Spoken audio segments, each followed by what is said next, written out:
மாபெரும் தலைவர்களை தவிர்த்துவிட்டு யாராலும் இன்னும் எத்தனை நூற்றாண்டுகள் ஆனாலும் அரசியல் செய்ய முடியாது.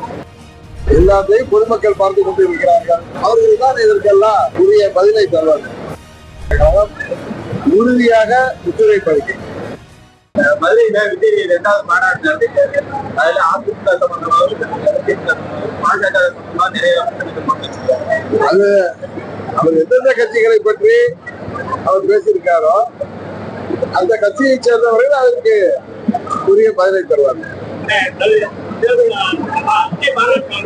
கிட்ட வாங்கல விஜய் மாநாட்டுல வந்து அடுத்த வாரத்தில் வந்து அம்மாவின் பணத்தை வந்து பயன்படுத்துவாங்கன்னு சொல்லி சொல்றாங்க.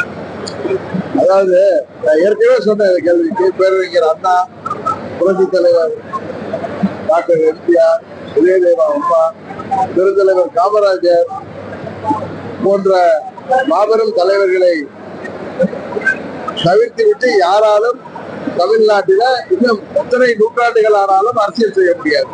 அதுதான் உண்மை. எடப்பாடி எல்லாத்தையும் பொதுமக்கள் பார்த்து கொண்டு இருக்கிறார்கள். இதெல்லாம் அவர்கள் தான் இதற்கெல்லாம் உரிய பதிலை தருவார்கள். அமமுகவோட முன்னாடி வாங்குற சவுண்ட காலம் உள்ள அடுத்த அமமுக தேர்தலில் எந்த மாதிரி ஒரு கலங்கான 26 தேர்தலுக்காக தயாராகி கொண்டிருக்கிறோம். கடந்த 6-7 மாதங்களாகவே தொகுதி வழியாக சென்று தேர்தல் பணியாற்றக்கூடிய அனைத்து நிலை நிர்வாகிகளையும் சந்தித்து அவர்களோடு கலந்து ஆலோசித்து தேர்தலுக்கு தயாராகி கொண்டிருக்கிறார்.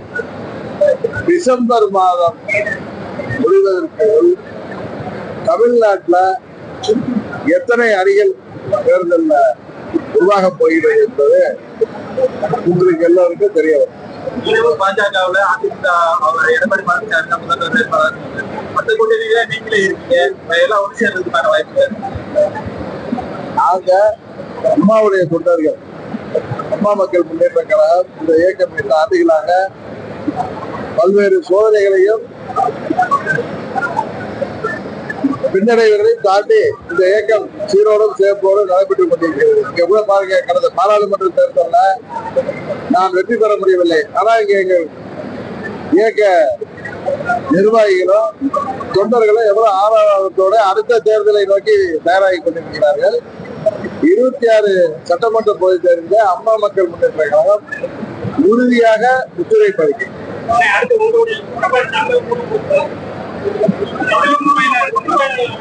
தமிழகம் முழுவதும் ஒவ்வொரு தொகுதியாக போயிட்டு இருக்கேன்.